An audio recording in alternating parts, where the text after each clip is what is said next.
Hello, everyone, and welcome to another episode of eAfterWork. I'm Aziz, and I'm joined today with Vishal from Hyperflex, who is going to tell us a lot about Elastic Partner and Elastic Consulting.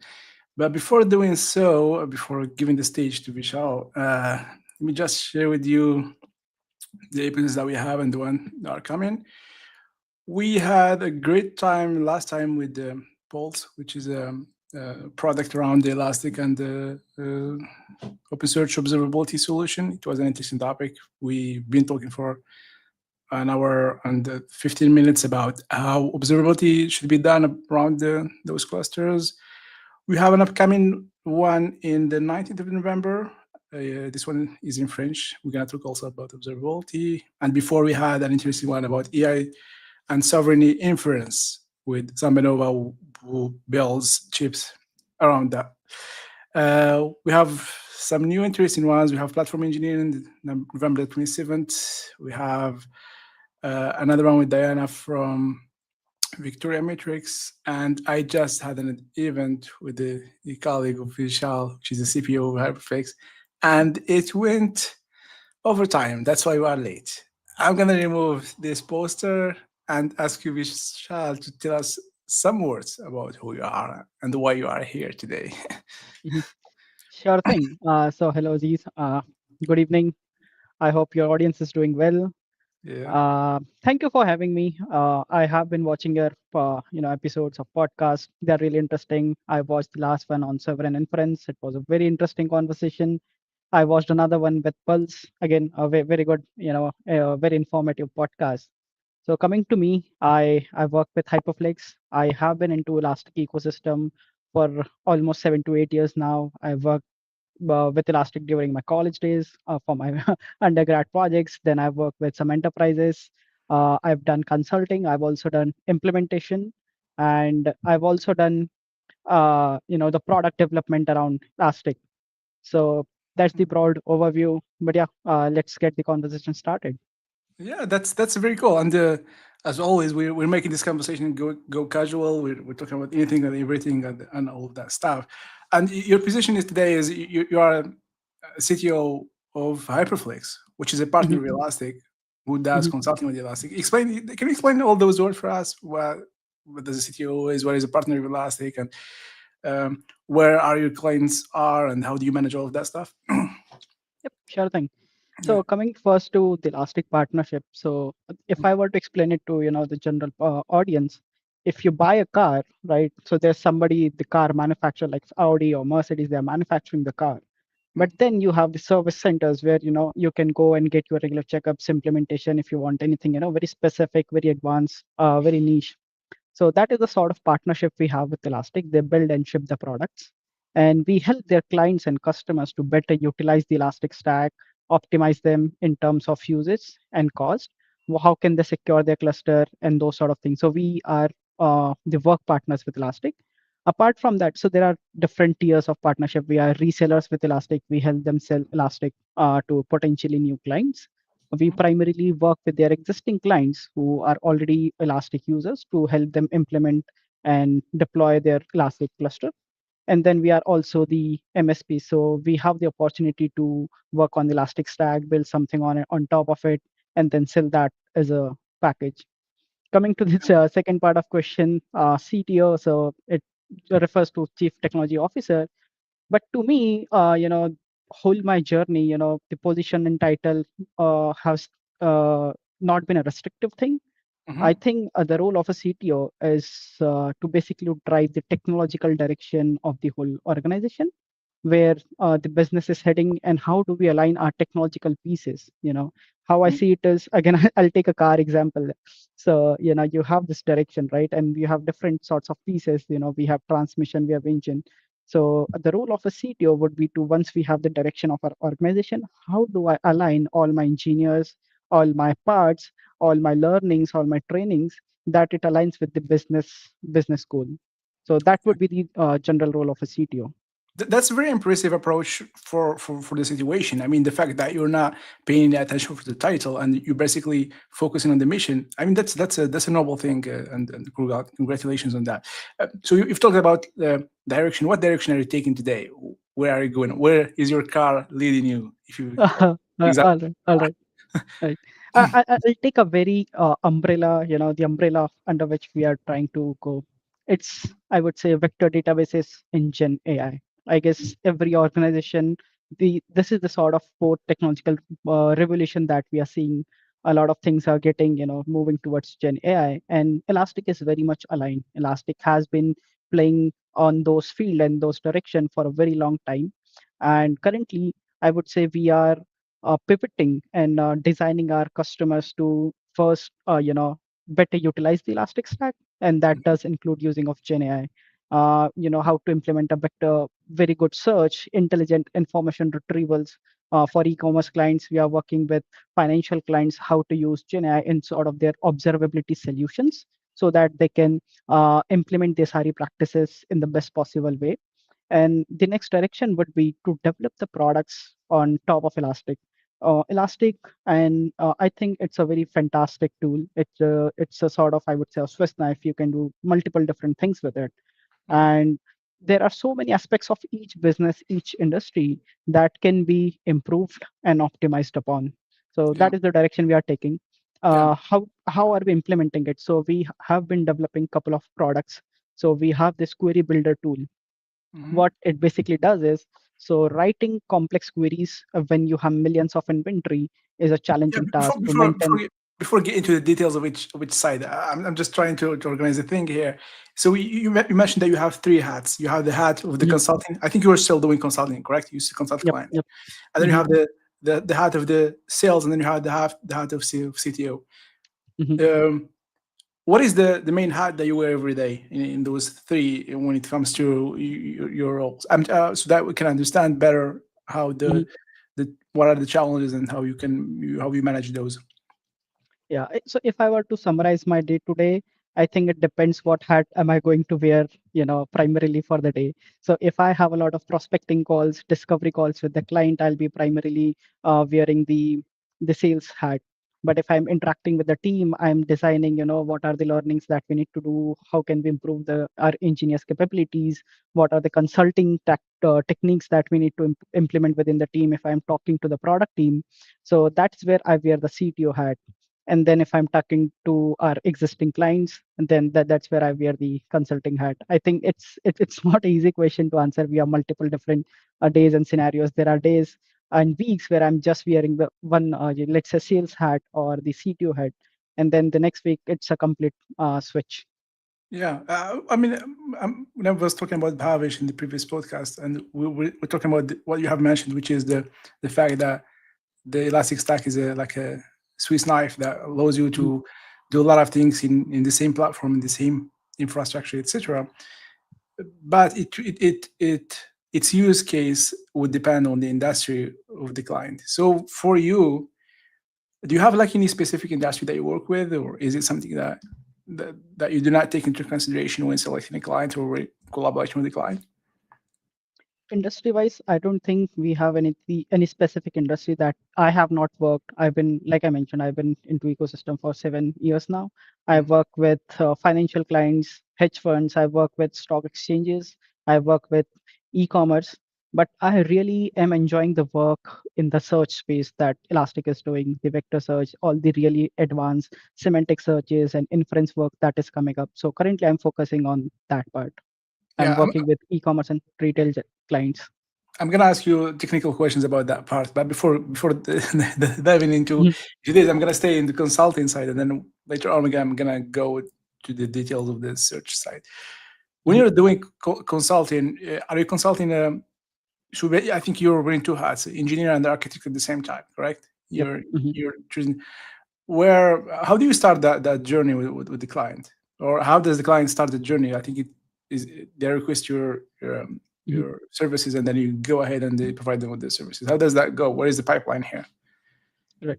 Yeah. So I'll share two examples. There are consulting projects where I just have to go in as a very foundational engineer. You already have the tasks aligned, and then you just need to solve those problems. That's the basic engineering. But I'll tell one recent example. It's a big Fortune 500 e-commerce giant, and there I had to wear the consulting architecting hat because uh, the organization was really bloated. There were so many different teams that were working on information retrieval, on integrating AI. So there was really a big mess. So as an architect and as a consultant, I basically had to first spend a lot of time with different teams, understanding what their goals are, what has been done, and segregating everything. So that's where I was reading this interesting book, The McKinsey Way. It was written by one of the uh, McKinsey consultants. How in such situation, how to solve it? So he basically explained three triangle approach. That's how you meet in the middle ground. So Hmm. I think it depends on each project. If there's, the problem statement is not clear, if the end goal is not clear, I would work as a consultant or talk to different teams, and I would try to create a very clear and crisp goals. I think that's the best part of about consulting. How do you deliver it? If you have a very clear objective. Once that has been designed, what is the pathway that needs to be taken? What are the objectives we are aiming, and what are the KPIs? What are the acceptance criteria? That's where I can go into the engineering mode, coding and developing the tools, testing them and deploying them. That's how the typical journey looks like. Yeah, but before going into the details on how you help the clients solve their problems, um, how are you approaching the clients? Is it more of on a passive mode that the client waits until they have a problem, then they get in touch with you, or are you doing it proactively, saying or reaching out to the clients and saying we have expertise that would help you to diagnose problems that you don't even know about that we can help you solve, or that we would be here so that we can know about your infrastructure, we can level up in what you have internally so that when you face a problem, its resolution will be easier. Do you okay, so these are two questions, and the two questions are, do you go with that approach, and if not, do you think this is the right approach for the Mhm. client, for the client thing? Right. So at Hyperflex, we basically have two both the approaches working. We have a dedicated marketing team who would talk to prospect, potential clients, try to explain them our expertise, and then we can go on a discovery call and see if we have a good fit. There's any scope where we can help them optimize. But as of now, most of the consulting work that we are doing is the active one where client already has some issues. They are looking for some optimization, and then either via word of mouth or via directing, like they have seen somewhere us online in elastic events or somewhere, and that's where they would approach us, and then we can start the conversation there. So I guess we have a mix of both. Coming to what works the best, uh, again, it depends on the client. If you are Hmm. enterprise clients, there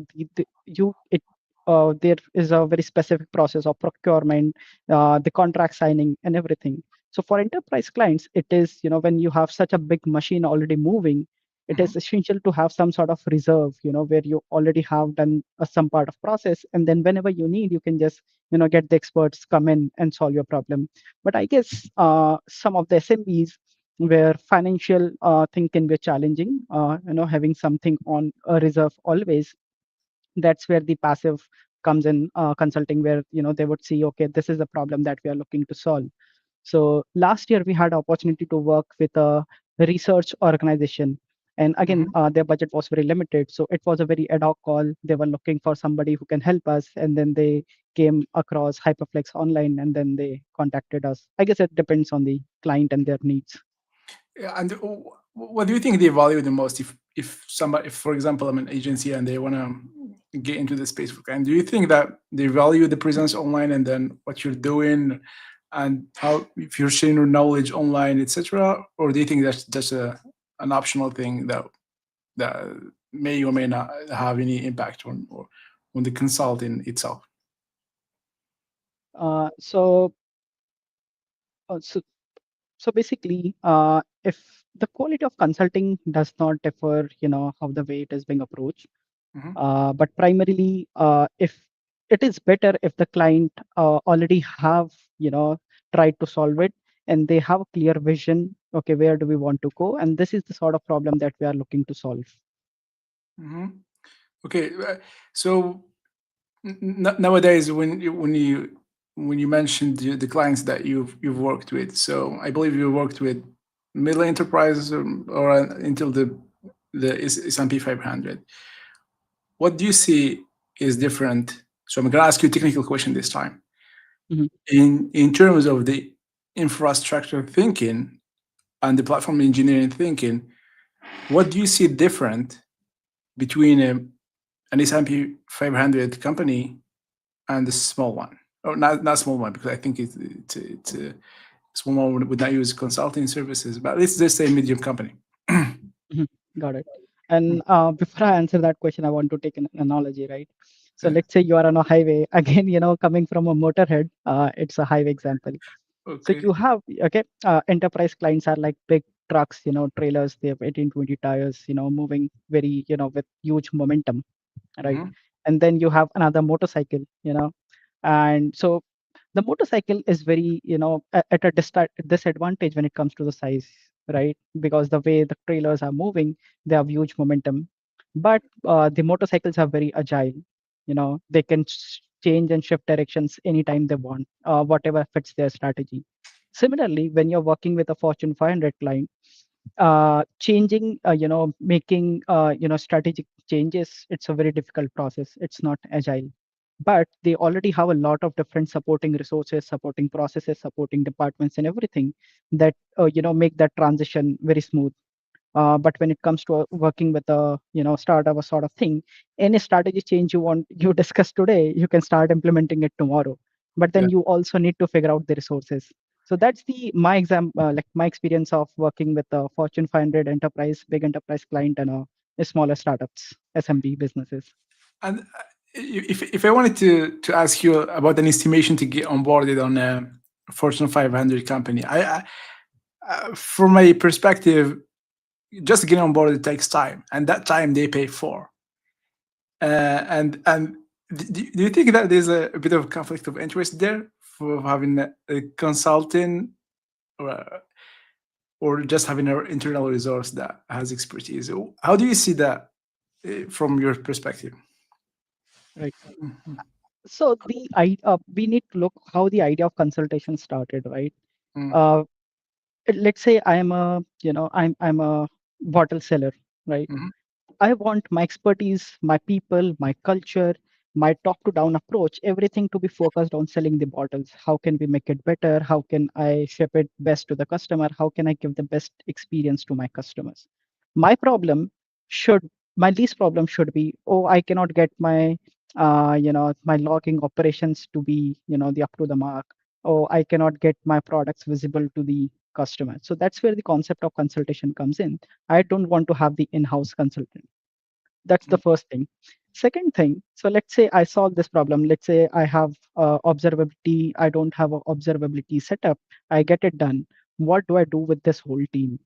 I want my focus to be selling on the bottles. So whatever a business's core competency, core focus area is, they can focus on there, so that, like, the consultants can come and solve the other problems which do not very actively fit into the core, what the business is trying to sell.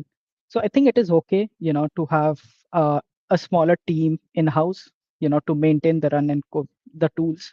But it is best if we get the best expertise of the town to come and help us set up, give us the proper setup of the best practices, how should it be implemented, and those sort of things.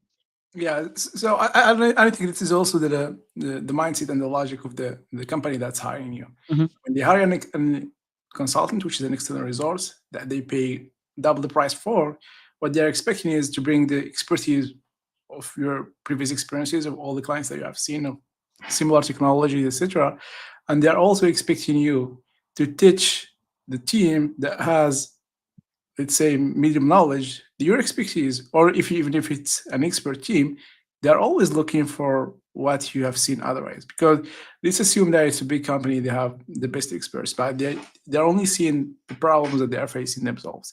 If they're facing new problems, they are bringing somebody either who faced the same problem with other in other experiences, so that they can come in and share their experience, and then they take advantage. So I think consulting, it has two two pillars to it. It's solving the problem and help solving the problem, and also being able to teach and mentor the people and transfer the knowledge that you have from your other experiences to them. Basically, do you agree with that point?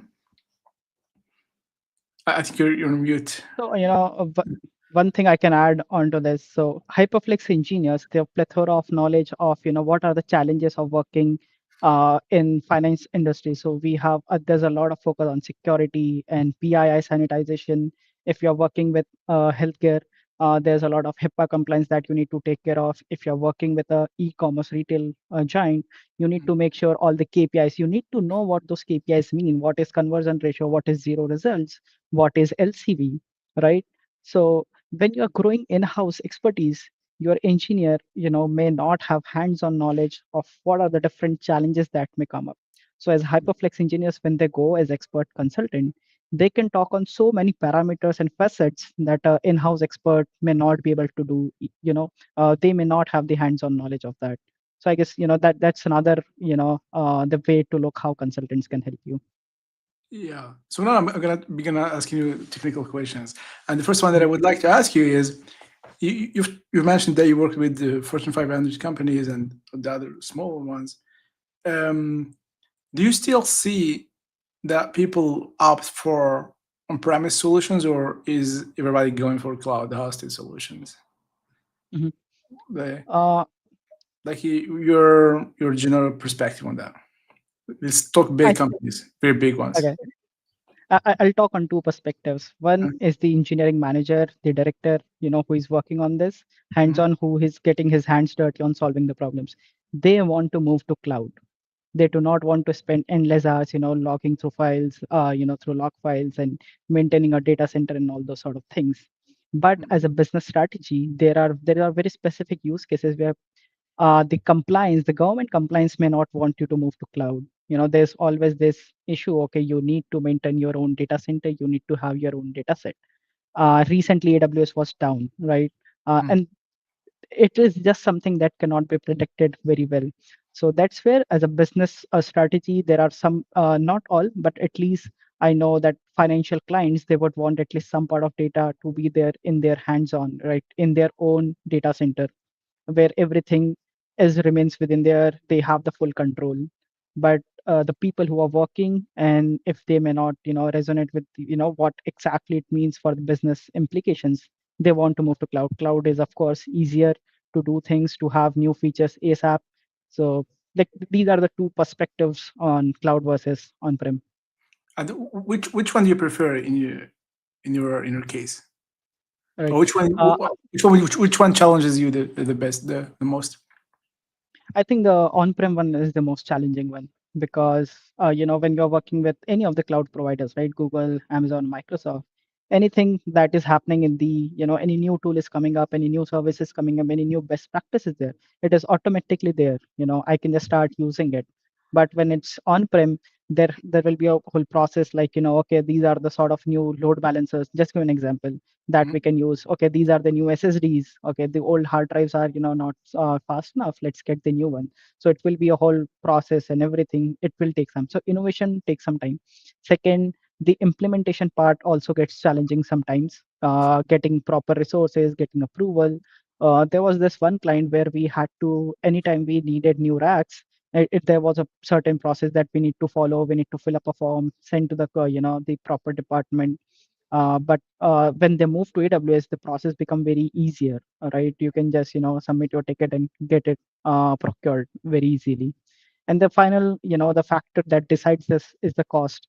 Apart from the security and data ownership, is the cost. Like how do you manage the cost on on-prem when you already have so much already spent. Have already spent your capital expenditure on getting all of this set up and then moving to cloud.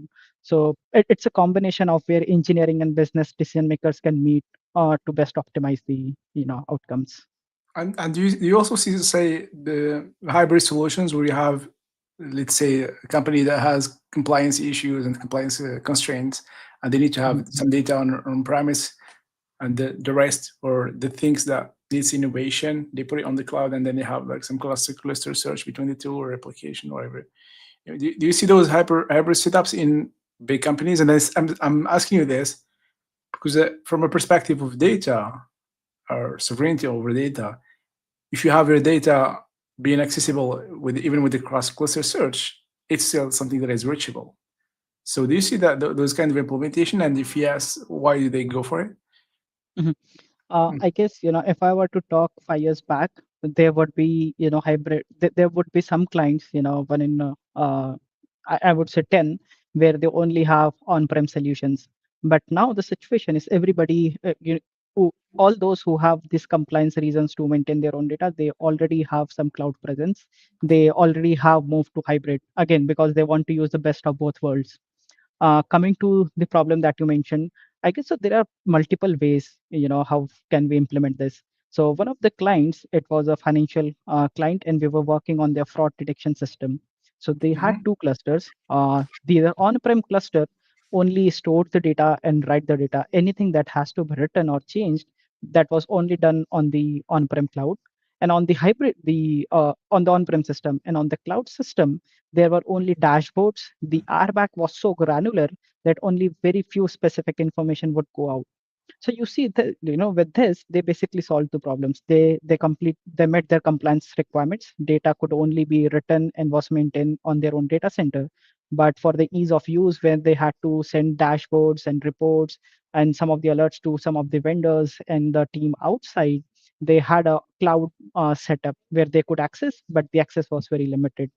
Only the information that was allowed and that was needed by them, only that was there. So that's how we can play around with the RBAC. Yeah, this is actually an interesting way of looking at it. So if you want to stay up to date with innovation and use the last features, then you always have them on cloud. Let's say, for example, Kibana feature and etc.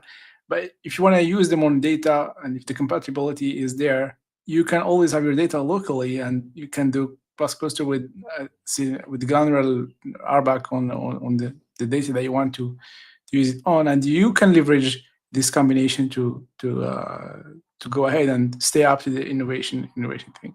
Uh, yeah, we're talking about innovation. I also noticed this with anything that is Gen AI and RAG related. So the startups and small companies, they can easily catch up to this. But if you're talking about a big enterprise, the first question that would come into mind is the security. How do I secure that the agent is only accessing the data that I want to access, and how I make sure that there are guardrails, etc., etc.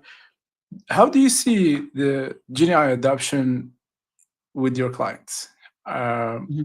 are they adopting it as it is? Are they second guessing or second thinking it?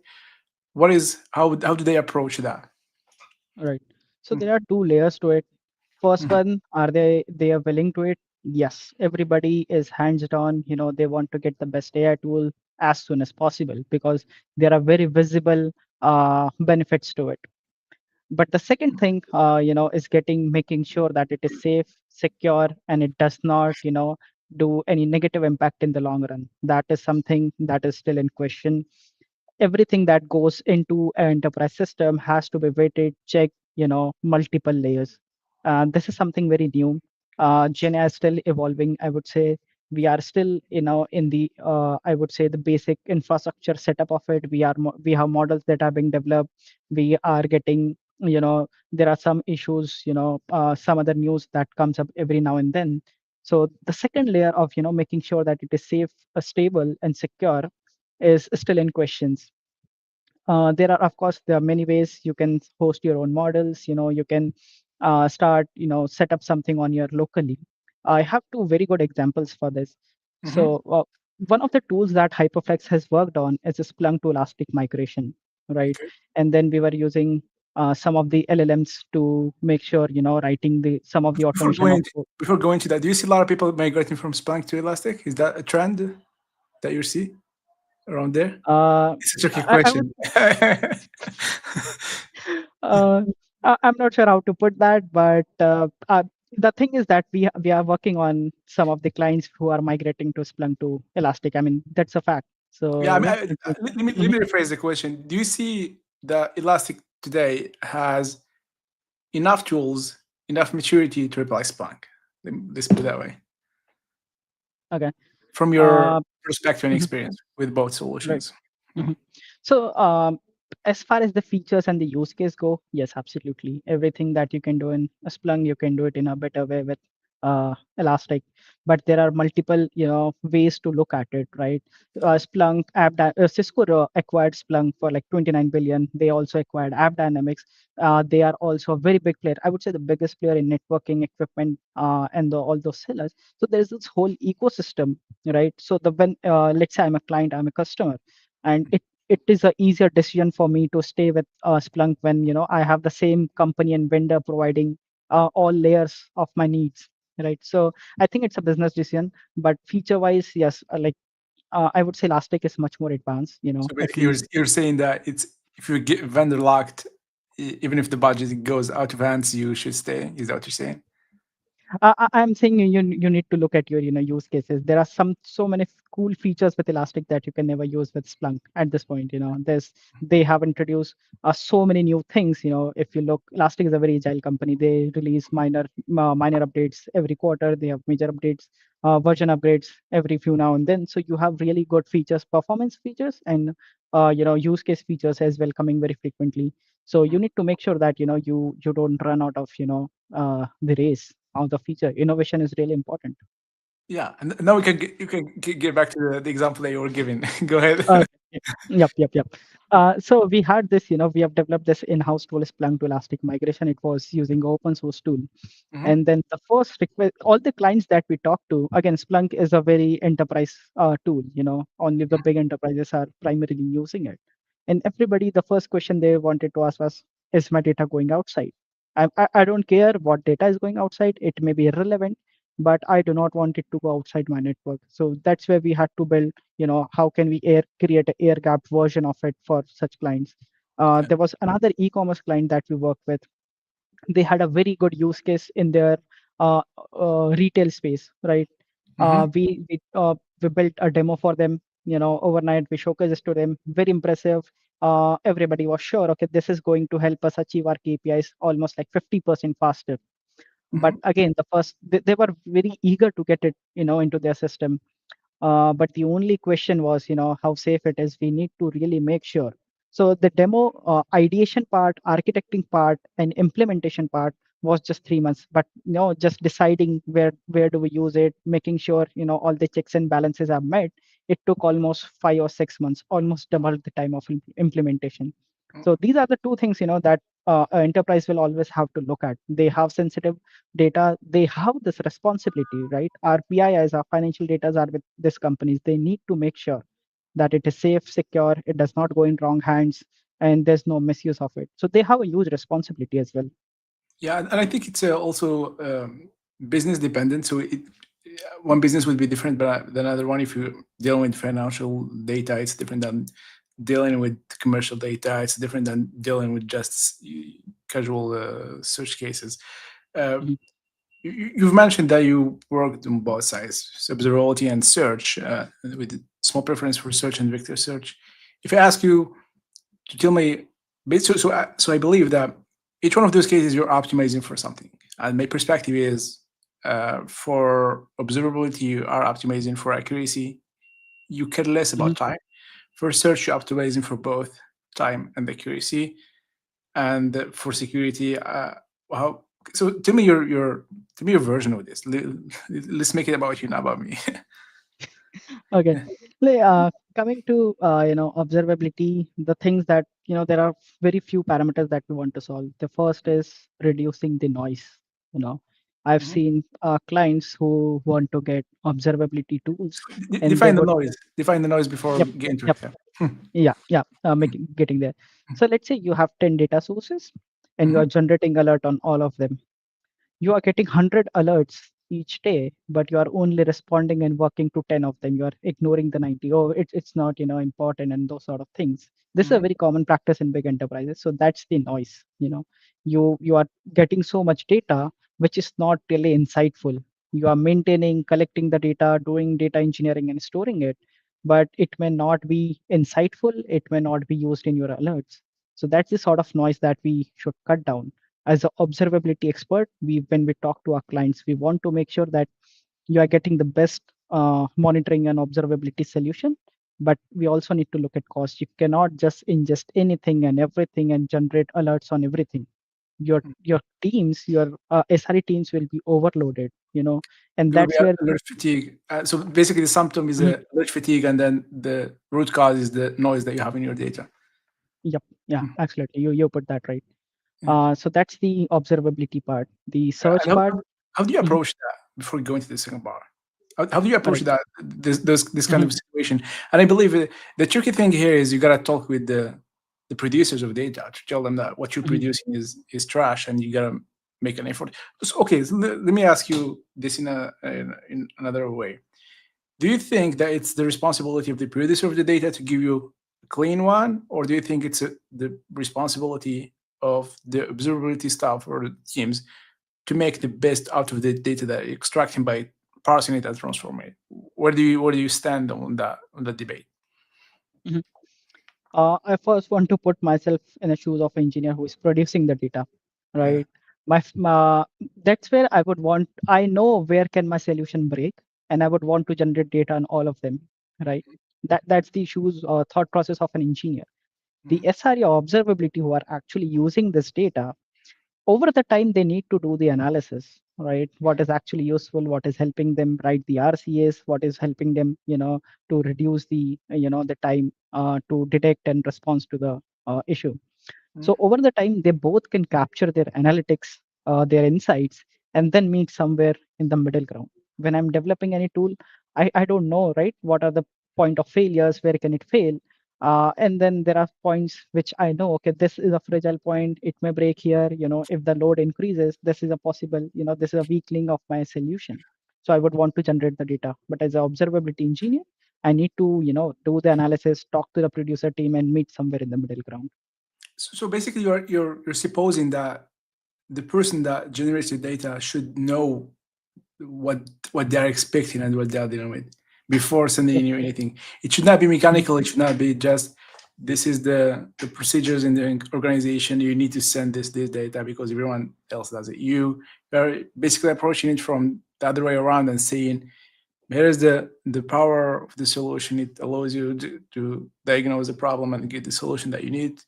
But in order for you to take advantage of this, you need to know what you're looking at, what you're doing, so that we can know the problems that you are looking for and expecting. Is that how you how you would put it otherwise? Yep, and that is like a more accurate way of putting it. Taking active approach to what data are you producing, to be mindful of it. Yeah. And how do you draw the line? Where do you draw the line between the scope of uh, application people and the SRE people? Where do you Mhm. draw? I, and actually before that, I want to know your version of SRE job and platform engineer job. How do you see these two jobs and one is definition? Mhm. How do you SRE and era. where do you consider yourself between the two? Right. I have my good share of time jumping between the data producers, platform teams, and the SRE team. Right. So Okay. coming to the SRE job, let's first talk about the platform teams, right? Mm, So, like I mentioned, there are multiple different moving parts in an organization. Platform team is something, a team that has developed some sort of solution. Let's not put it in a box. mm, So. We have this, let's say at Hyperflex, we have this team who works in sales. So we create some sort of solution to them, which can create automatic decks. We can send cold emails. So that would be a platform. It is hosted somewhere. Everything, I would say a unit of a business, right, which owns and deploys, owns the infrastructure solution and outcomes, that I would call as a platform team, right? And then coming to the SRE, as it says, site reliability engineering. The core principle of it is to make sure that we have good visibility, we have good, we can make sure that the platform is running very smoothly. Platform teams can be very specific to some platforms, but SRE and in general as an engineering principle, it is independent of system and tools. There are the concepts of SRE, which are very foundational, which are tool independent or platform independent. That's where that's my practical on ground definition of the two teams.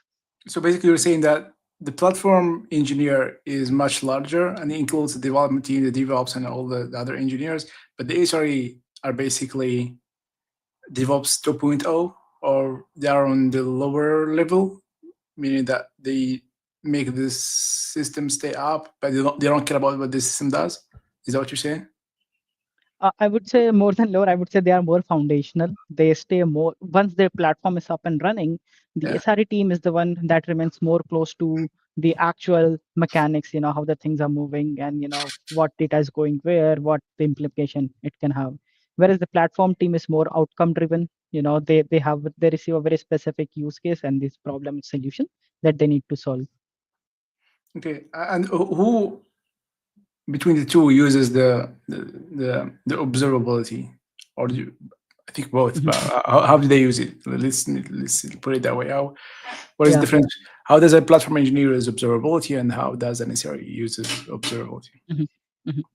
So platform engineering team would be constantly working on their solution, how to make it better, right? Mhm. How can we optimize it better? What are the fragile points of my platform and how can I fix them? So the part that with observability that they are working on is where is it failing? What are the repeating culprits? What is taking my system down? I'll analyze those data to make my system more robust. Whereas the SRE team, their job is, primarily comes either to make sure that in the first place the system is always up and running.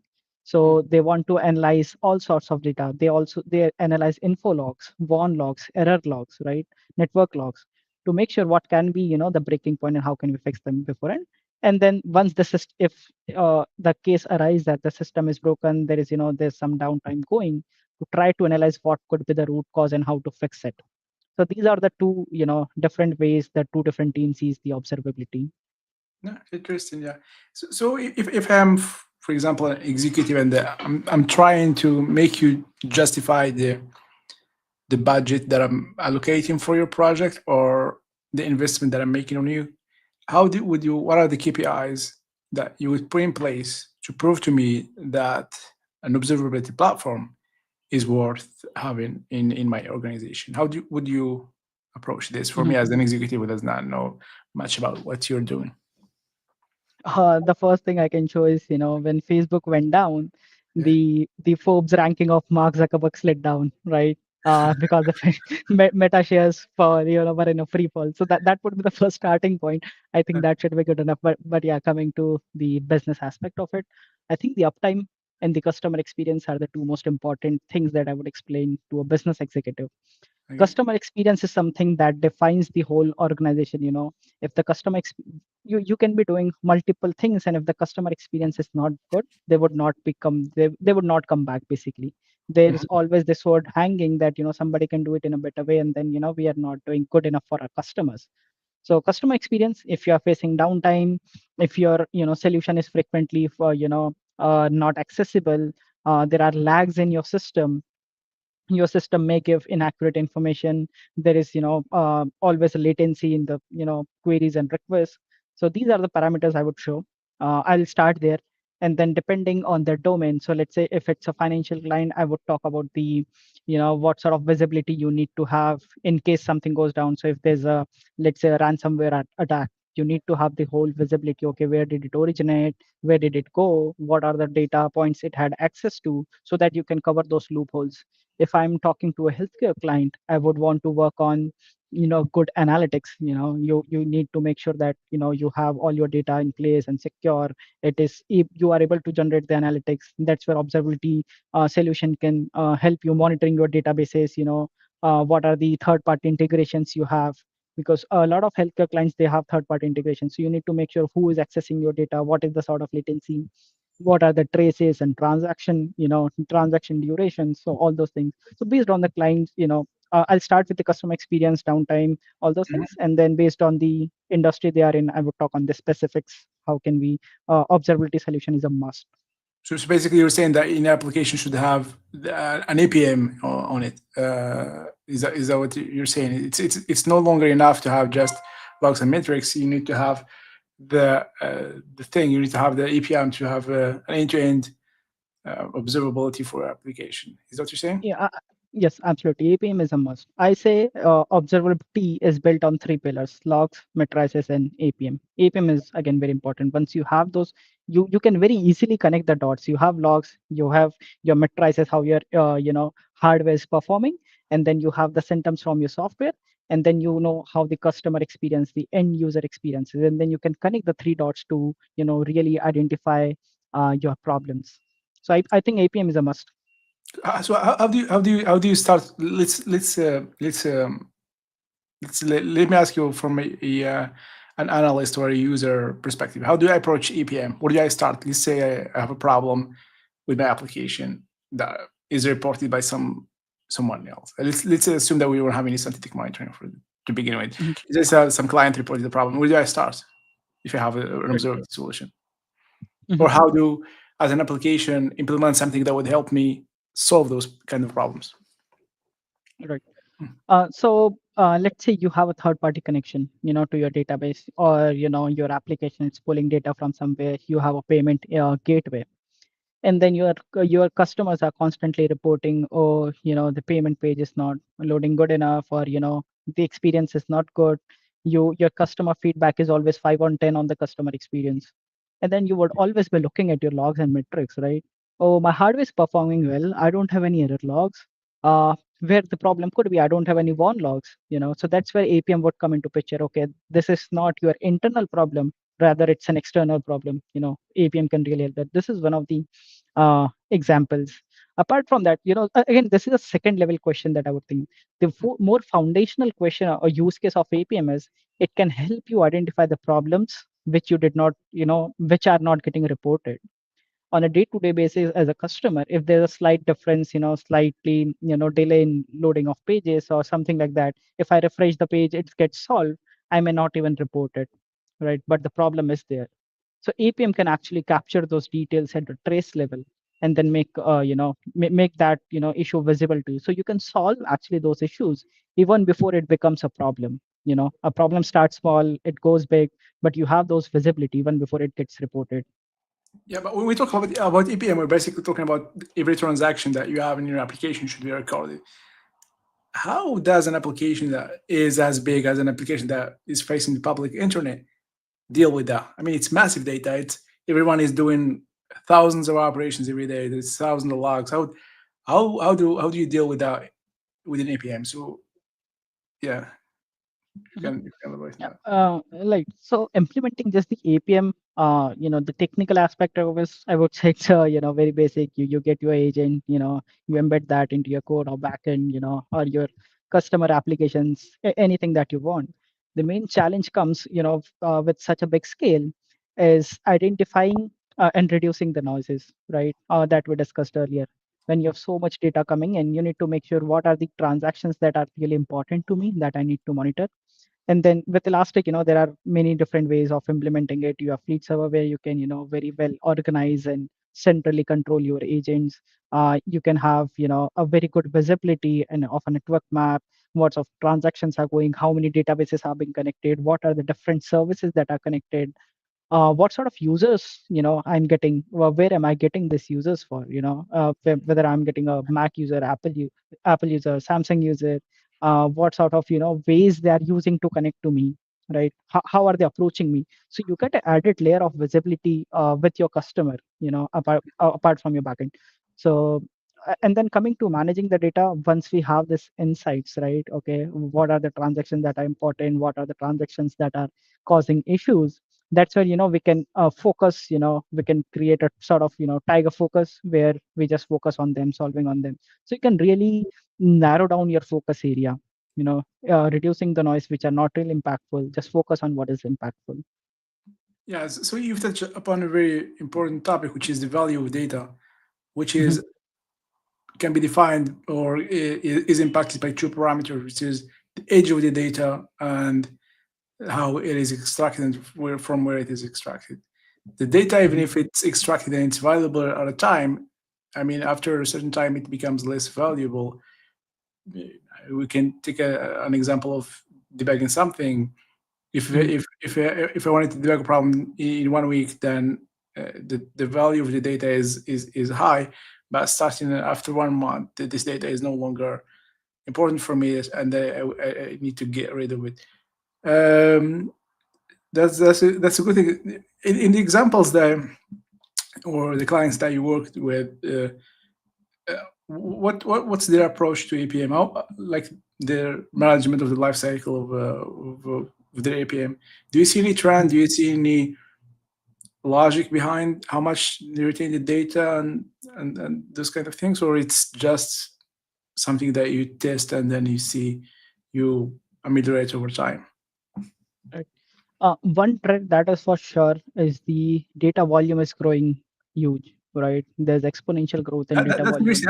I've seen that it grows 20% every year. Yes, As in absolutely. Yeah, right.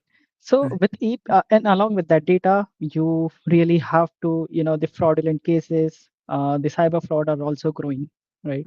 So when you want to track all of this, you really need to have the good visibility of the full stack observability. That is one of the trend that we are seeing. Uh, Executives and businesses are really investing in cybersecurity, or I would say just security in general. APM is part of it.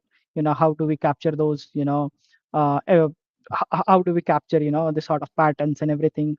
There's a lot of investments going on around Gen AI, intelligent SRE, intelligent monitoring solutions, where anything that is going off based on the historical data that can be tracked easily. uh, Apart from that, there's a very common trend that I'm seeing is trying to have a smart agent for everything. The agentic AI is really, on the boom, I would say. And then we have seen agentic, analytics for the APM and logs and traces, like AI observability sort of tool. A lot of tool suits are, coming up with this feature. Yeah, that's an interesting way of looking at it. I recently had a not recently, it's been a couple of months. The talk about the importance of observability for Gen AI applications, and Mhm. I touched upon two main things and or two main parameters or two main aspects of the situation, which is the possibility to debug and get to the root causes, and the second thing is that if you observe your application, you get something to work with in the future in terms of evals and the data, and you would know how to use your GenAI application.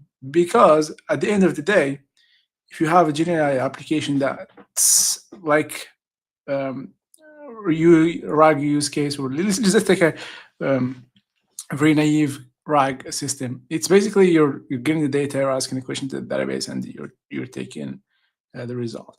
In order for you to uh, ameliorate your system or to enhance it and to ameliorate the recall from your database and the the prompt that you're sending to the LLM, etc., you need to have the data. You need to study how people are interacting with the system. And in order for you to study with this, you need to record all the interactions. You need to record the query that you sent to the database, how much time it takes to get back to you. I mean, the number of tokens, and if you are using an external system, you also need to record the price that it's costing you, the number of tokens, etc. So they can be right. So in addition to the regular or legacy or the way the APM is intended for, which is debugging and getting the root causes and seeing the performance of application, there is also this need that to get the feedback or to build the evals around your application. Do you agree with me on that, or I'm just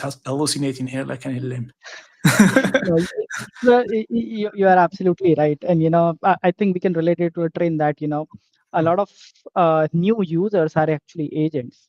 So Yeah. now APMs are even more important, right? Earlier, you used to have users, who are working as a customer, but now you have agents who are buying from your portal, as a proper user. And this is not a human. Human has thrown in some random query, and then an agent is doing, buying and researching and using your application. So that's why your user is now an agent. So again, like APM is now more important to check, how are they interacting with your systems, what are the pathways they are taking, their whole journey. So again, yeah, you are absolutely right there. And let's stick with the agent thing here.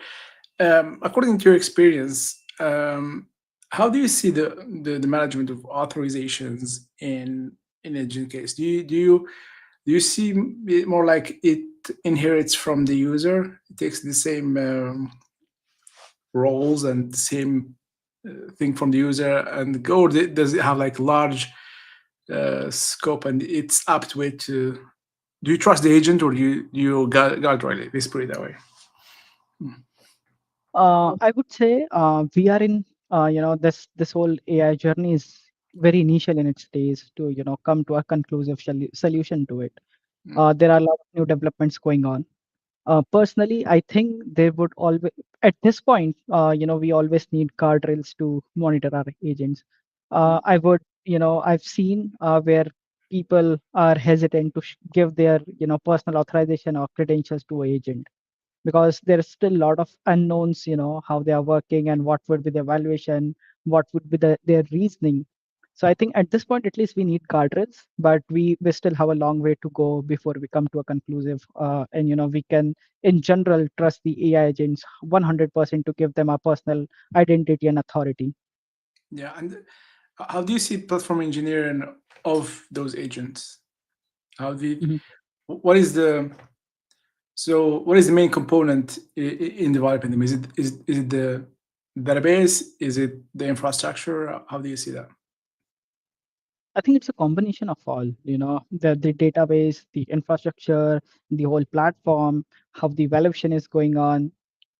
And also, I think there are cases where we also need to look into the network usage. Where are the, what are the possible solutions that were being considered? So I think it's a combination of all. And that's why, when we talk about guardrails, we need to make sure that we are monitoring, at least the primary things of network data usage, databases, and all those sort of things. That, that's cool. I'm gonna get back to what you mentioned at the beginning, which is your experience in the e-commerce. Mhm, Um, how are you leveraging the vector search in your e-commerce consulting mhm, experience? How do you leverage right. it?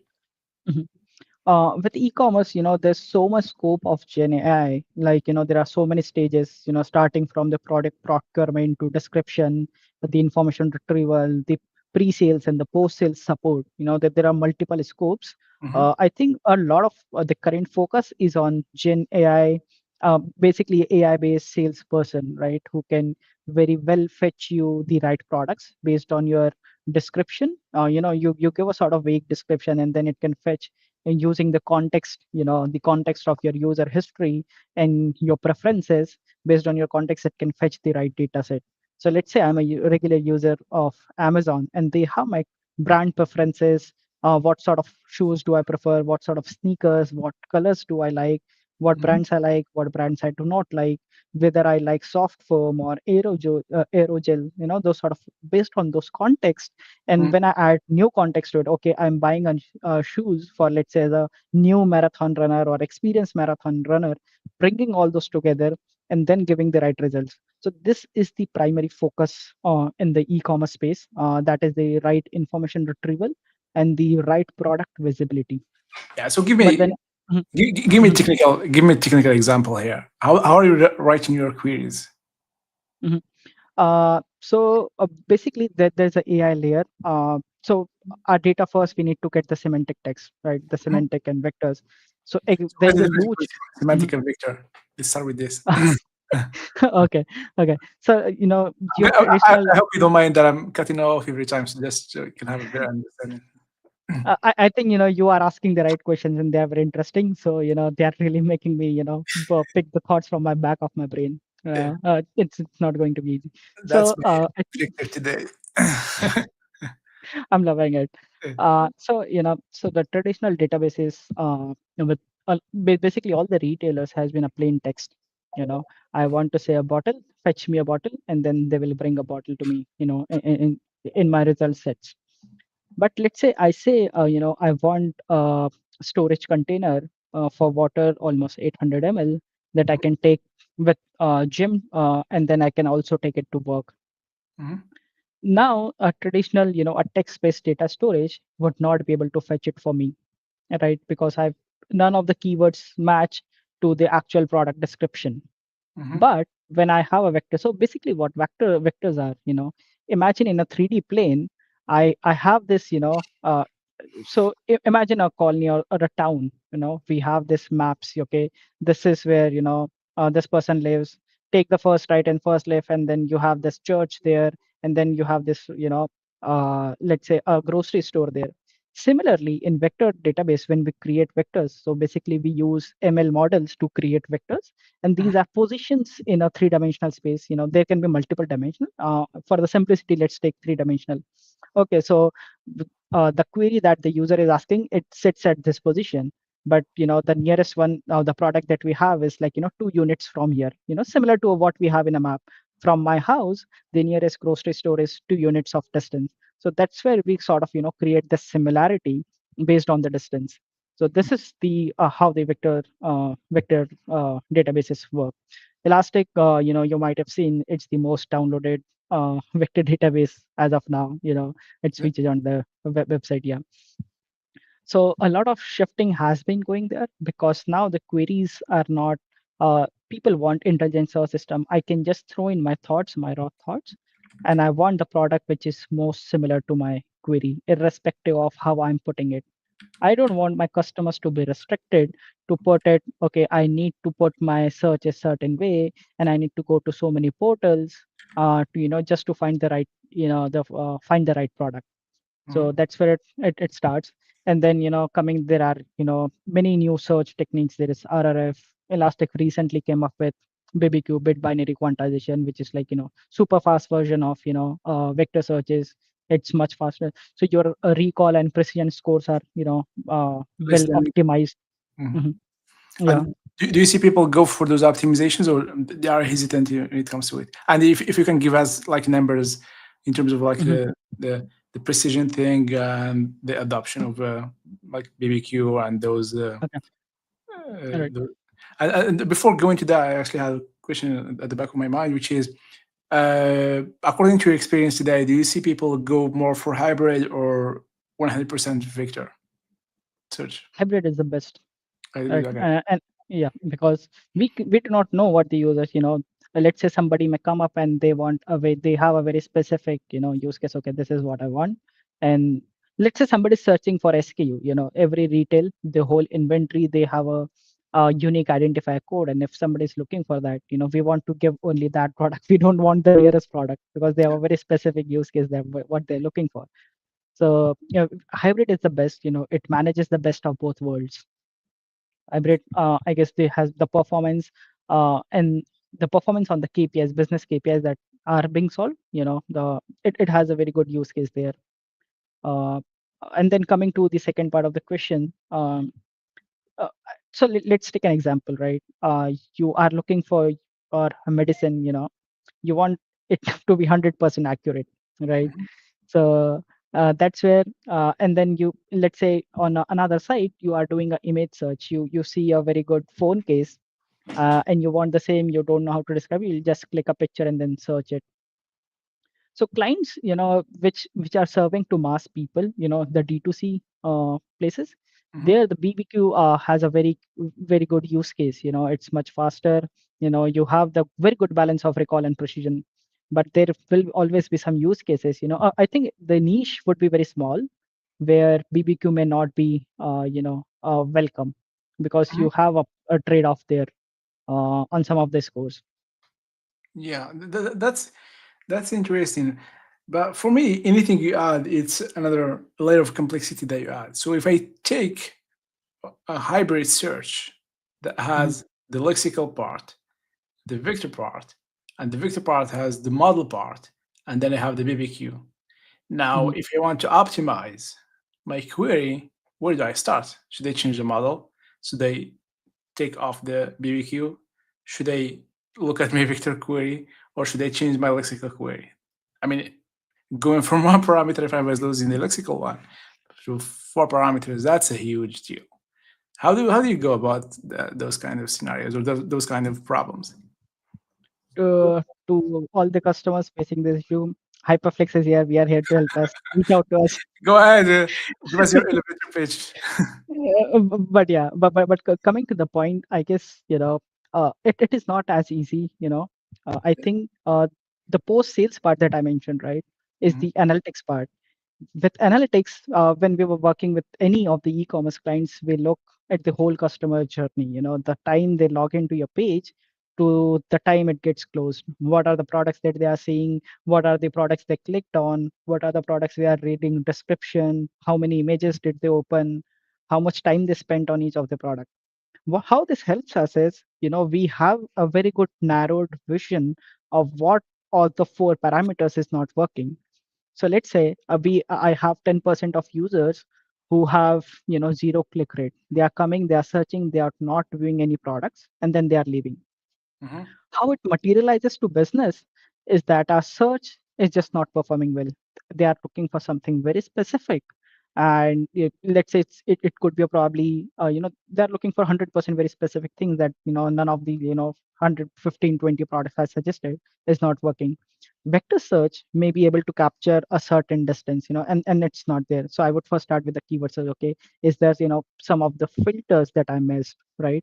Any of the specific conditions was there that I missed.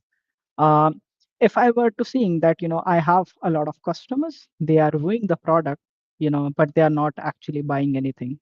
That's where my circle of search increases. Now I'm looking into my vector search circle. I'm suggesting them certain things from certain distance, but customer is not interested in that, so my vector search may not be performing. BBQ, there's a this facet of the factor of latency and everything, right? Uh, how much my faster my pages are loading, how much faster my recommendations are working, how my cross-selling services are putting the products up into the customer's visibility. So that's where the third layer of my circles of the looking into it comes into picture. That's where I can start looking into BBQ. So Hmm. once that's where the APM and all this sort of data are really interesting, important. They help us narrow down the problem. I could just take a blind shot. Okay, my vector search is not working. Okay, my keyword search is not working. But when I have this assistant of the click analytics data, I can very well narrow down, okay, which is not working. Then I can come to the optimization. Okay, my product description is not good enough. Okay, I can update my product description. My product images are not good enough. I can update that once I have those insight. Yeah, that's interesting. We've been talking for a long time. I'm gonna ask you a last technical question, and then we can wrap it up. Uh, Um, when do you start with a vector search? You need to choose an embedding model, and the thing mhm, is, you cannot change that model along the way because if you change it, you need to reindex everything because you change the. How do you choose that model? mhm. I think that's a really interesting question. Um, there are so many open source models available. You can decide, you want to train something in house. There's always this question. Coming to how do you select? uh, is your user just single language based, or you have users from you have global users and you want to have this vector in different languages, your Portuguese, your Italian, you have English, and all those different languages. So Hmm. that can be a deciding factor of which model would you want to use. There are models which are very specific to English, there are models which are very specific to certain languages, then there are generally trained models. Then you also need to look at your data.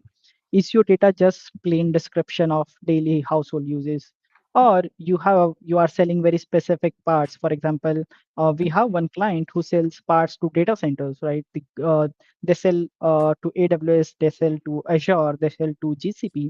So Hmm. they have very specific parts. Okay, what cooling a cooling fan would it be? What cooling liquid would it be? And what sort of cables would that be? The rack space, hard drives, and everything. So now you have a very specific use case and you want if it's a sort of B2B business, so you may need to train your own model. You take something, based online, and then you start training it on your data, supervising it. So I Yes. think the Yeah. first factor to decide it. Mhm. No, go ahead. Go ahead. Sorry for cutting you off. Yeah. So the first factor would be to understanding your data, your use case, and your Mhm. customers. And then based on that, you can have like trade-offs with multiple different models, maybe do some POCs, generate some numbers, and then, that's where you can start. Yeah. So basically, you're saying start with the model and test it, and then enhance it or fine tune it or change it if need be. But you need to start with something in development, and before going to production, your selection should be unique, and you need to make a very bold decision because you Mhm. cannot change it along the way, or you can't change it, but the cost is so high of changing it. Yes. Yeah. So take into consideration everything, the model, the customers, the sort of data you have, and that's when, and also generate some analytics around it, do some POCs, and then decide your model. Yeah, that's good. I think we had a good round today. We've been talking for 70 minutes, and I'm not gonna do the same thing we did with Bhavesh. Yeah. Yeah. I gotta take my revenge with him. I'm gonna invite him for the next session. But I think, yeah, we had a good one. Do you have anything you wanna say or tell us that we did not cover, or if you wanna promote Hyperflex also, feel free. I think I've already done enough, and but yeah, I mean, the whenever you are making any decisions, we are, I think, as a general in AI race, AI foundation, we are still very early. There's a lot more things to be done. I think we are still at the foundational level. If I were to compare it to, let's say, the internet revolution, there were a time where, just the telecom companies were getting formed, the basic things were getting formed. People were still trying to understand. And then over the next 2 decades, many different tools and big companies were built on top of that. So I think we are still in the foundational layer. We are still setting up the infrastructure. A lot more innovation is coming up. We have like next 2 3 decades in all sorts of different industries we have coming up. But yeah, I mean, we need to make sure that when we have responsibility, we have customer data, be it healthcare, legal, or personal information. We need to make sure that you have taken good care of it. Go ahead, play around with AI, but yeah, take into consideration the different possible outcomes as well. But yeah, overall, I really enjoyed this conversation. I really had to collect my thoughts and put them and articulate them. Very interesting questions. Yeah, and how do you feel about the joining podcast? And what is your critiques about my podcast? Do you have any ways I can advance it? I can uh, make it better. no, I think this is already going very good, very interesting. All the questions were really on point. I think anybody who is in this space will find your questions very interesting. Yeah, I mean, thank you very much, Vishal, for being here today and answering all our questions and doing this casually with no script and just enjoying the talk here. And I hope you had a good time as I had myself. Yes, I had a very good time, and it's always interesting to talk to you. I don't need a script to talk to you. Yeah, you can just message me and we can do it.